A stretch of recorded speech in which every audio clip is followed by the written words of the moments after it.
I'm Miss Rochelle, and welcome to the Hewitt Public Library Early Literacy Storytime. This one is designed for roughly ages 3 to 5. So, let's get started. Hello, friends. Hello, friends. Hello, friends. It's time to say hello. Okay, so a couple things, parents, before we get started. One, if you would like to join my email list, I send out an email every week with the links to story times and a flyer that has all of the information that I go over in story time, and a lot of times it has a little more information than I go over. So those are posted on Facebook, but if you just want it to be simple, where you can just go to your email, click on the link, and you have everything there. The flyer is there and the links are there. So if you would like that, you can call the library, and if you have a library card, you can give them your library card number or give them your email address. Either way, I can add you to the list. Speaking of library cards, if you don't have one, feel free to come in and get a library card at the Hewitt Public Library. You do not have to be a citizen of Hewitt. You don't have to live in Hewitt. And so all you need is your driver's license and a recent bill. So come in. We have lots of books for you to check out for your kiddos, and we have a great adult selection as well. So I hope you'll do that. This week I am talking about picture books, and we are in the middle of a series on early literacy skills. So print motivation, print awareness, letter knowledge, narrative skills, phonological awareness, and which one did I leave out? Vocabulary. Those are the 6 categories that we usually hit when we're talking about early literacy skills. And last week we did 2. We did print awareness and we did print motivation. And so picture books help with each of those skills. So talking about pictures and then reading the text helps your child differentiate the difference between the picture and the words, and that you are reading those words, you're not reading the picture. Pictures help with narrative skills, they help with all of it. So I'm just going to go over a couple of activities that you can do with your child to help with both print awareness and early literacy using pictures, and then I'll introduce the books and we'll get started. So the pictures will offer your child a lot of background knowledge and a lot of information that they may not be getting just from the text. Sometimes the pictures have a little extra information. Sometimes the picture, sometimes when you look at the picture and then you read what's on the page, there's a little bit of a surprise. Maybe you wouldn't have figured that out just by looking at the picture.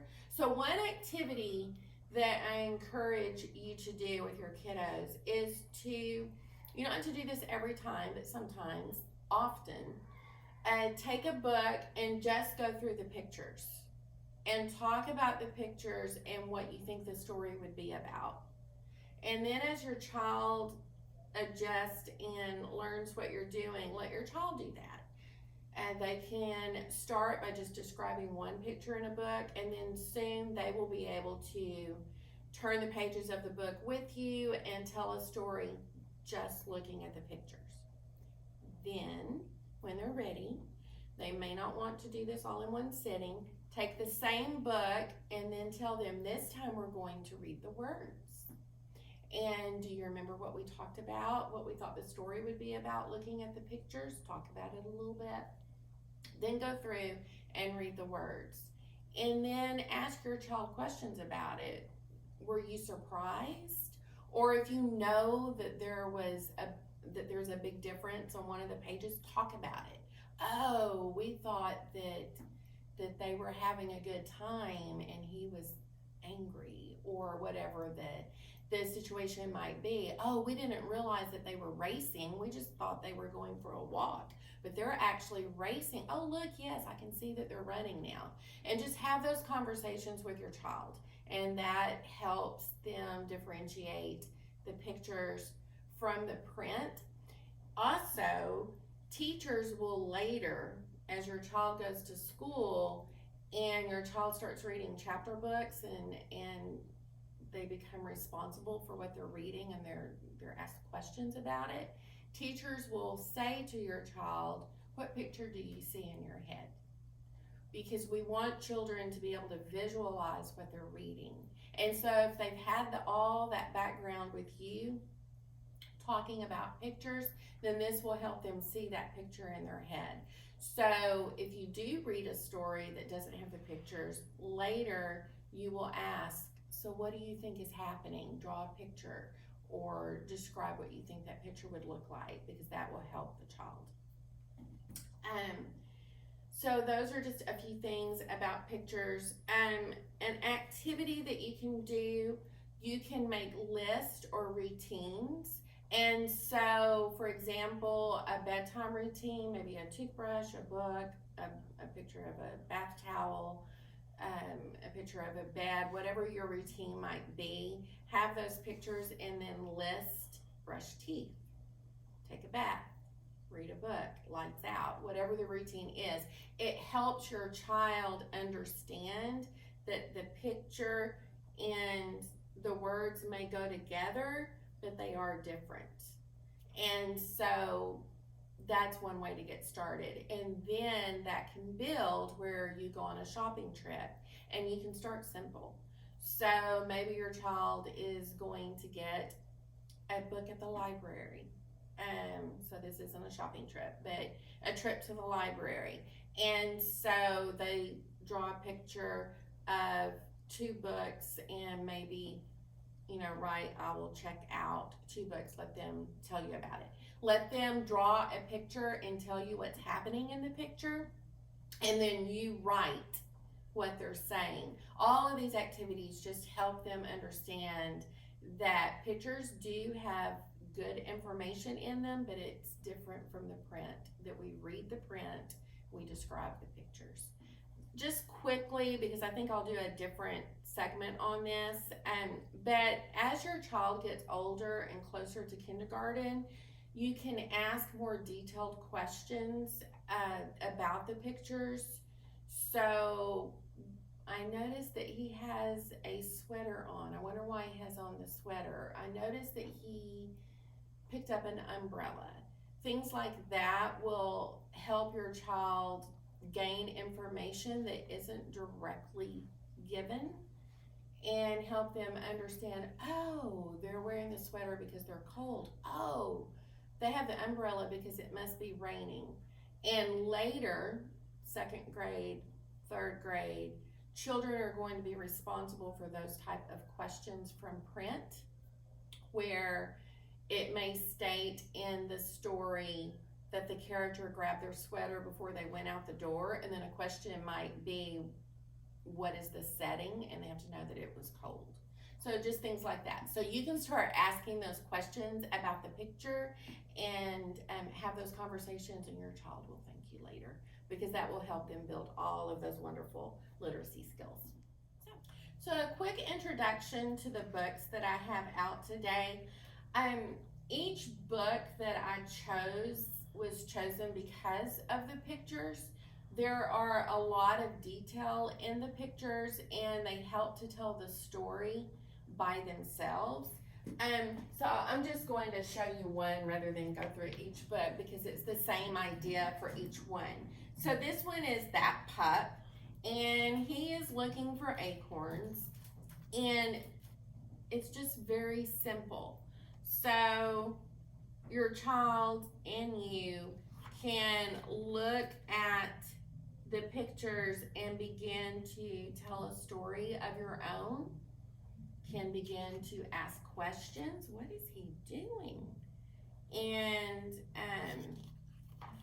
go through the pictures and do, as we were saying, telling that story, so that then when you go back and read the story, you can talk about how was the story that we talked about with the pictures the same as the story that we read, and how was it different?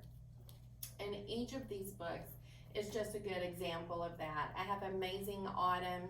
It just is the day of a life of someone having a day in autumn, raking leaves, jumping in the leaves, those kind of things. Golden Acorn, a squirrel is on a hunt for acorns and forgets to care about friends and learns a valuable lesson about friendship. And this is about a shopping trip with Mama Bear and Bella Bear. And then we have Fall Friends in the back. But each of these books have excellent pictures to practice these skills of telling the story and then comparing and contrasting how it's the same and different from the actual story that you read. Are you ready for story time? Are you ready for story time? Clap your hands. Are you ready for story time? Clap your hands. If you're ready for story time, if you're ready for story time, if you're ready for story time, clap your hands. Are you ready for story time? Nod your head. Are you ready for story time? Nod your head. If you're ready for story time, if you're ready for story time, if you're ready for story time, nod your head.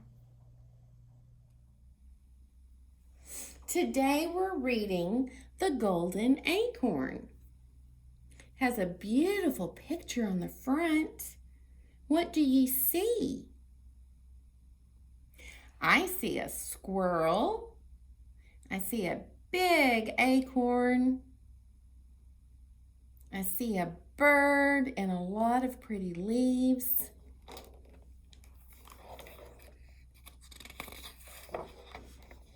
This is the title page, The Golden Acorn, written by Katy Hudson, and the pictures are by Katy Hudson too.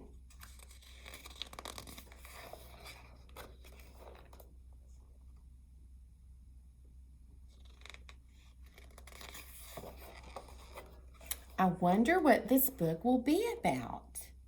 What do you think? Do you think it will be about the squirrel? Look at this tree. It has a light in it. I've never seen a tree with a light in it. Have you? Oh, it has a mailbox and a door. It has a ladder and some shelves. What do you think is going to happen? Let's read and find out. So I'll start here. Squirrel loved being the fastest. She could fly through the trees faster than anybody and had the trophy collection to prove it. Oh, I see now. On the shelves, Squirrel has trophies. 1, 2, 3, 4 trophies, certificates, a picture of an acorn. Squirrel must live in the tree. Her most prized trophies were from the annual Golden Acorn hunt. Only the fastest racers won the Golden Acorn, and Squirrel had taken it home the last 8 years. But this year was different. Oh, look at Squirrel running on her wheel. She has some notes. Stay fast. Just keep running. She must be training for the big race. All those competing in tomorrow's Golden Acorn hunt must do so as part of a team, Beaver read. Squirrel scoffed. But I'm the fastest animal in the forest. I don't need a team. But would love to be on your team, Squirrel, said Rabbit brightly. You? Squirrel looked at her friends. They really did not seem like race material. But Squirrel had no choice. The race was tomorrow. Maybe a little training would do the trick.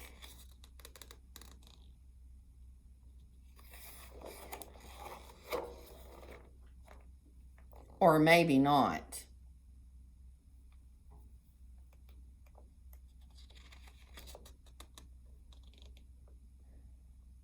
Squirrel has a stopwatch and a megaphone. I think Squirrel is trying to get her friends ready for the race. The 60th annual Golden Acorn Hunt. Start. The next morning, Squirrel gathered her team at the starting line. The Golden Acorn has been hidden. Ready, set, go! Whoosh! Squirrel was off, overtaking all the other racers, even her own team. Squirrel, wait! Her friends called. We've lost Tortoise. Ugh, Tortoise, huffed Squirrel, pacing back. Oh no, there's poor Tortoise. Squirrel grabbed Tortoise, plopped him back on the branch, and took off again, but not for long. Squirrel, wait, her friends called once more. We're all tangled up. Squirrel untangled her friends and was off yet again for about 10 seconds. You can't be serious, moaned Squirrel. Squirrel, wait, her friends called. Beaver is stuck. Oh, come on, Squirrel groaned. Squirrel just wants to win the race. Once Beaver's bottom was pushed free, Squirrel was off as fast as her feet would carry her, so fast that she didn't even hear her friends calling for her. Uh-oh. What's happening here?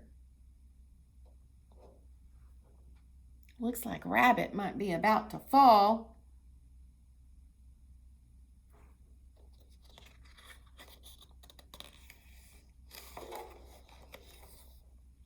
Over logs and under branches, inside trunks and above treetops, Squirrel raced as fast as she could to find the golden acorn.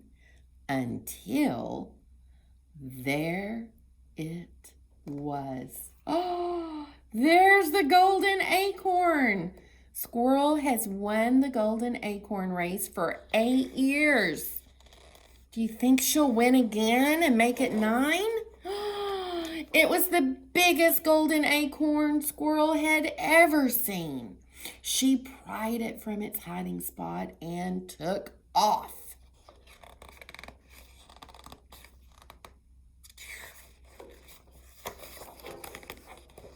But the golden acorn was heavy, much too heavy to carry alone.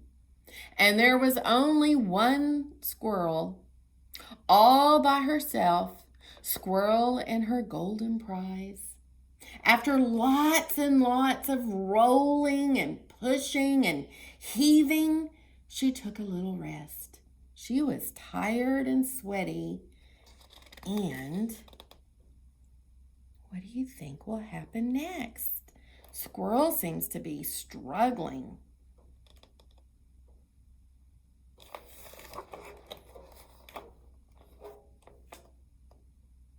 Squirrel was lonely. And as Squirrel looked out upon all the other racers still searching for the acorn, she realized she had lost her friends. The golden acorn would just have to wait.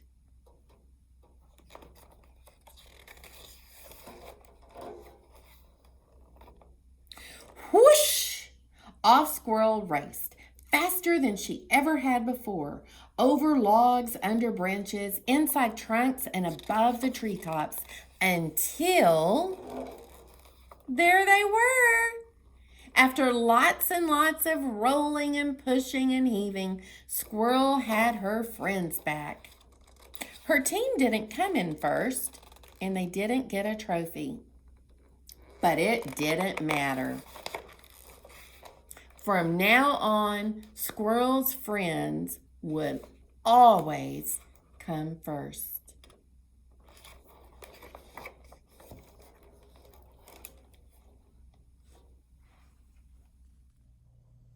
I hope you enjoyed the story. Today we have 2 finger plays. Both of these have some interaction to do with the finger play, so I hope you enjoy it. The first one is about a little brown bear. A little brown bear went in search of some honey. Isn't it funny? A bear wanting honey? He sniffed at the breeze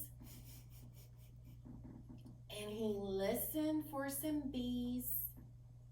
And wouldn't you believe it? He even climbed trees. The next one is 2 little black bears. So get your bears ready. 2 little black bears sitting on a hill. One named Jack, one named Jill. Run away, Jack. Run away, Jill. Come back, Jack. Come back, Jill. 2 little black bears digging in the snow. One named Fast and one named Slow. Run away, Fast. Run away, Slow. Come back, Fast. Come back, Slow. 2 little black bears feeling very proud. One named Quiet and one named Loud. Run away, Quiet. Run away, Loud. Come back, Quiet. Come back, Loud.